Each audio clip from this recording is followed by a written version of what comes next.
بسم اللہ الرحمن الرحیم۔ السلام علیکم دوستو آج ہم سیکشن 151 سی پی سی جو ہے سول پروسیجر کوڈ، اس کے تحت inherent powers of civil code کی بات کریں گے۔ Inherent powers are those powers which the court assume and exercise in the absence of any specific provision of law with the intention to meet the ends of justice۔ Inherent powers وہ ہوتی ہے جس میں کوئی specific کوئی خاص لا کی بات نہ کی ہو کسی کام کو کرنے کے لیے، تو اس کے لیے پھر انصاف تک پہنچنے کے لیے انہیرنٹ پار کا سہارا لیا جاتا ہے۔ Laws are general rules. They cannot regulate for all time to come so as to make express provision against all the cases that may possibly happen۔ قانون جو ہے نا یہ ایک جنرل رولز ہیں، ان کو ہر روز ہر وقت ہر 10 منٹ بعد تو تبدیل نہیں کیا جا سکتا، اور مختلف کیسز میں مختلف معاملات میں مختلف سچویشنز آتی ہیں، تو it can not be said that courts have no power to do justice or redress a wrong merely because no express provision of the code or no reported judgment can be found to meet the requirements of the case.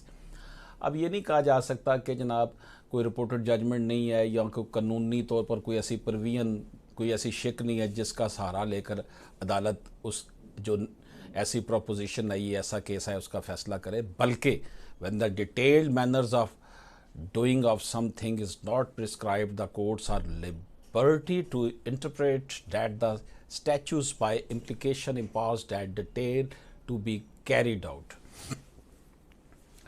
جب عدالت دیکھتی ہے کوئی specific law نہیں ہے، کوئی judgment بھی نہیں ہے، تو پھر وہ اس کو یہ پارز ہیں، انہیرنٹ پارز ہے، اس کے پاس یہ آزادی ہے کہ وہ جو قانون ہے اس کے اسٹیچوز کے پیرامیٹرز میں رہتے ہوئے جو پریمبل تھا اس نے جو رہنمائی دی تھی، جو اسٹیچو نے رہنمائی دی ہے، اس کے پیرامیٹرز میں رہتے ہوئے فیصلے کرے۔ The provision of section 151 will be attracted، کب اٹریکٹ ہوتی ہے انہیرنٹ پارس کی؟ where the case is not covered by the provision of the code، جب کوئی اسپیسیفک جو ہے وہ نہیں ہے آپ کے پاس قانون لا، جب تو تب آپ کے پاس پھر آپ نے کہنا جی 151 کے تحت اس کو کیا جائے۔ کوئی ایسی سچویشن بن جاتی ہے، کوئی ایسی اپلیکیشن دینی ہے، کوئی ایسا کام کروانا ہے عدالت سے۔ دوسرا اس کا یہ ہے where the procedure is laid down and provided is being abused so as to obstruct the ends of justice۔ Second اس میں یہ ہے کہ پروسیجر جو دیا ہو and provided is being abused so as to obstruct the ends of justice، جو procedure دیا گیا ہے اس کے مطابق اگر کام ہوگا تو شاید اس سے انصاف کے تقاضے پورے نہ ہو رہے ہوں، تو پھر 151 کی جو انہیرنٹ پار ہے وہ لاگو ہوتی ہے۔ Section 151 does not confer any new power upon a court but only save inherent powers. جو سیکشن 151 سی پی سی کا ہے یہ کوئی نئے اختیارات نہیں دیتا عدالت کو، بلکہ یہ انہیرنٹ پارس جو ہے اس کا ہی جو ہے یہ ایک قدم ہے، ایک اس کی ہے۔ It is the provision of procedural law and cannot be utilized where any provision of the code is expressly applicable۔ یہ جو ہے 151 جو ہے یہ صرف وہیں استعمال ہوگا جہاں کوئی واضح طور پر قانون کی کوئی شک نہیں ہوگی، وہاں پر آپ اسے استعمال کریں گے۔ Section 151 applies only to exercise of jurisdiction where the matter is pending before the court and does not confer the jurisdiction to entertain the matter۔ یہ ایسی جگہ استعمال ہوگا وہ اس جیورسڈکشن کو استعمال کرنے کے لیے کہ میٹر جو ہے وہ عدالت کے سامنے ہے and does not confer the jurisdiction to entertain the matter, اور اس کو قانون کے مطابق اس کو جیورسڈکشن ہے یا نہیں ہے، اس طرح کی صورتحال پر۔ The High Court can in appropriate cases convert an application under section 151 C P C into writ petition.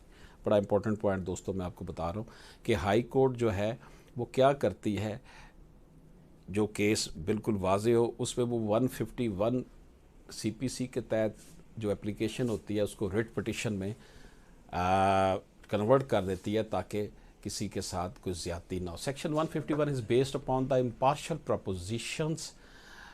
یہ امپارشل پروپوزیشن ہے. Prevent abuse of process of the code. It is nowhere defined in C P C.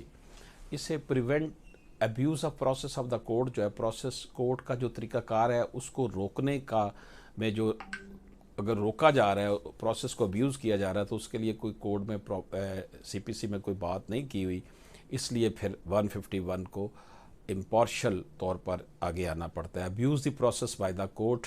Abuse prevent abuse of process of code. Following are the example of the abuse of process by the code which can be corrected in exercise of inherent powers.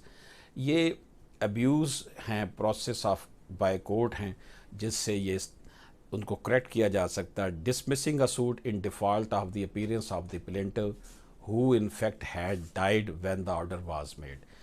plaintiff کا جو ہے وہ دعویٰ مسترد ہو گیا تھا، dismiss ہو گیا تھا کیونکہ وہ پیش نہیں ہوا، اور در حقیقت وہ فوت ہو چکا تھا جب عدالت نے آرڈر کیا تھا. تب بھی 151 کی dismissing a petition under a misapprehension کی بنا پر کوئی پٹیشن ڈسمس کی گئی ہو. Failure of court officer to notify date of hearing. Date of hearing جو ہے وہ نوٹیفائی کرنے میں کورٹ آفیسر جو ہے اس نے کوئی غلطی کی ہو. Dishonesty of any officer of the court. کسی بھی کورٹ آفیسر کی جو ڈس آنیسٹی ہوگی وہاں بھی اس کو کریکٹ کرنے کے لیے، ریکٹیفائی کرنے کے لیے، اس فراڈ کو، اس غلطی کو کریکٹ کرنے کے لیے کیا کرنا پڑے گا؟ 151 کے تحت آنا پڑے گا. یہ اپیلیبل نہیں ہے. 151 کے تحت جو کام کیا جاتا ہے اس پہ ریویژن لائق کرتی ہے. دوستو، بطور ایک طالب علم، قانون کے ایک طالب علم ہونے کے ناطے میں نے جو کچھ اخذ کیا، سمجھا، میں نے وہ آپ کے ساتھ شیئر کر دیا ہے. اللہ پاک سے دعا ہے کہ اللہ پاک ہمیں حق سچ کا ساتھ دینے کی توفیق عطا فرمائے. اجازت دیجیے. اللہ حافظ.